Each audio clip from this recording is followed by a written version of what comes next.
Yaorana, va pas trop vite en fait. Ouais, parce que t'es peut-être quelqu'un qui a une réflexion en arborescence, qui voit les multivers, etc. Donc ta réflexion peut aller très très vite si tu veux, très très loin aussi. Mais en fait, t'es sûrement classifié HPE, HPI, ces conneries-là, zèbre, machin. Peut-être même TDAH ou 10, etc. Mais en fait, t'as juste des perceptions différentes en fait. Et tu vas plus vite ou tu as peut-être d'autres angles de vue, d'autres façons de voir la vie, l'écriture, la musique, tout ça. Tu es peut-être même classé Asperger, autiste, etc. C'est tout des classifications pour rendre mal les gens en fait dans cette incompréhension d'eux-mêmes. Mais du coup, ta réflexion va très très vite si tu veux. Donc tout le monde ne peut pas te suivre ou peut pas aller au même rythme que toi parce qu'on a tous un rythme propre. Et donc en fait, quand tu vas t'entretenir avec des personnes, eh ben, pense bien à ça que tu pourrais perdre le fil de la conversation, un petit peu comme quand des fois tu as l'impression de couper la connexion, c'est pareil. C'est que tu te perds dans le flot de ce que tu dis. Bon, tu te retrouves toujours, hein, tu retrouves toujours le fil de départ. C'est là que tu peux faire interrogation orale, qu'est-ce que je disais. Et du coup, tu sais s'il y en a qui t'écoutent, qui suivent, tu vois. Mais mais c'est propre aussi aux gens comme toi, comme moi, d'oublier très vite. C'est une mémoire sélective, c'est pour pas te polluer ton esprit, etc. Mais du coup, tu peux aller très vite pour certaines personnes, trop vite, trop loin même. Donc tu peux passer aux yeux de certaines personnes pas crédibles en fait, parce que c'est quoi cette personne, elle passe du coq à l'âne, elle raconte n'importe quoi, elle va trop vite, etc. Ou... En fait, ils n'ont pas le temps de suivre ta réflexion si tu veux. Donc quand tu vas discuter avec des gens, interagir avec des personnes, euh, prends le temps d'expliquer les choses comme tu les entends, comme tu les comprends. Je te dis pas de chercher à convaincre, hein, mais s'ils ne comprennent pas les choses dans le sens dans lequel tu dis, tu pourras toujours trouver une autre façon de le dire, puisqu'il y a tellement... Le pouvoir des mots, c'est magnifique. Tu peux tourner sous tous les angles aussi. Et, et donc, c'est vrai que ça peut être aussi fatigant pour toi, en fait.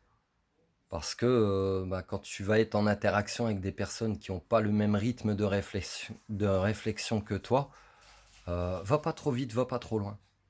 Donne au compte-goutte, donne ce que tu as à donner, parce que même dans tes paroles, euh, moi, il m'est arrivé par exemple de discuter une demi-heure, 1 heure, 2 heures avec des personnes. Et au bout d'un moment, je suis fatigué ou les personnes sont fatiguées aussi. Je suis fatigué parce qu'il a fallu que je prenne mon temps, que je m'adapte au rythme des personnes, etc. Les personnes seront fatiguées parce que en ce laps de temps de conversation, elles vont peut-être avoir reçu beaucoup de transmissions, de savoir, d'enseignements, de connaissances, etc. Donc, ce qui peut être fatigant aussi pour les autres, bien sûr. Euh, a contrariori, quand tu es avec des personnes qui ont la même vitesse de réflexion que toi, t'auras pas faim, t'auras pas soif, tu dormiras pas. Enfin, tu seras dans un mode où tout va te nourrir en fait et tu te sentiras bien à ta place, tu auras bonne mine, etc. Mais il faut savoir composer que dans ce monde, tu seras en interaction toujours avec différents types de personnes. Donc c'est à toi de savoir t'adapter aussi, l'adaptabilité. Donc respecte ton corps, respecte-toi, respecte les temps de repos dont tu as besoin, les temps d'intégration d'informations, aussi bien pour les autres que pour toi. Et, euh, et voilà, ça va bien se passer parce que si tu restes entouré qu'avec des gens comme toi, tu fermes plein de portes si tu veux. Et puis c'est comme si tu es dans une forme de pensée unique en fait. Mon opinion personnelle, c'est que je trouve ça un peu dommage. Dans mes voyages, par exemple, je rencontre tout type de personnes, euh, de toute origine, de toute culture, de tout milieu social, de toute religion, etc.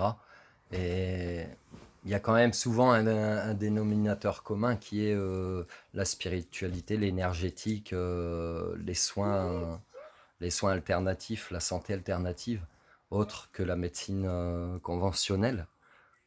Donc il y a toujours ce dénominateur commun là, si tu veux, mais Mais voilà, le fait de faire du surf et tout, ça peut être fatigant. C'est pour ça que je me prends des pauses de temps en temps, que je te conseille de le faire aussi.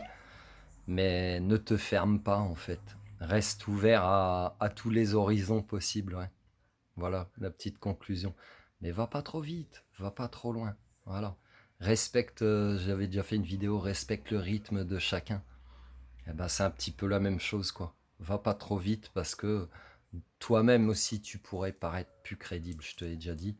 Et c'est dommage parce que si tu as des projets d'envergure, des choses que tu aimerais mettre en place pour aider l'humanité à évoluer, pour le bien commun, etc. Enfin, tu es déjà dans cette générosité du cœur de toute façon. Peut-être tu as envie de créer une association, peut-être tu as envie d'aider plein de monde à ta façon. Donc, de respecter le rythme des autres, de pas aller trop vite, te permettra quand même d'être crédible, même si je sais que tu as envie de dire plein de trucs. Tu as envie de tout dire, tes projets et tout. Je sais ça. Non, vas-y doucement, par palier. Tu vas peut-être mettre des choses en place qui n'aboutiront que dans 20 ou 30 ans. Tu comprends? L'ouverture de conscience des gens, tu peux pas la faire en mode champignon atomique parce que bah, ça pourrait être dangereux pour les gens et puis pour toi-même, tout simplement. Donc respecte tout ça, va pas trop vite. Ça prendra du temps, l'ouverture de conscience va prendre plusieurs générations, peut-être 2 ou 3, tu vois, ça commence déjà avec bah, peut-être pour certaines personnes leurs propres parents. Moi, je vais te prendre mon cas, ça commence avec moi en fait. Et donc, je sais que je transmets certaines choses à mes enfants. Je sais pas ce qu'ils transmettront eux ou leurs. Donc, tu vois, parce qu'en plus, on peut faire un pas en arrière, hein, on sait pas, ou 2 ou 3, ou 12. Mais tu vois, ça prend du temps. Ça prend du temps, donc va tout doucement. Et tout doucement, mais sûrement. Voilà. Prends soin de toi, passe une belle journée. Tu peux t'abonner, liker, partager, me retrouver sur Facebook, etc. etc. Bisous, je t'aime.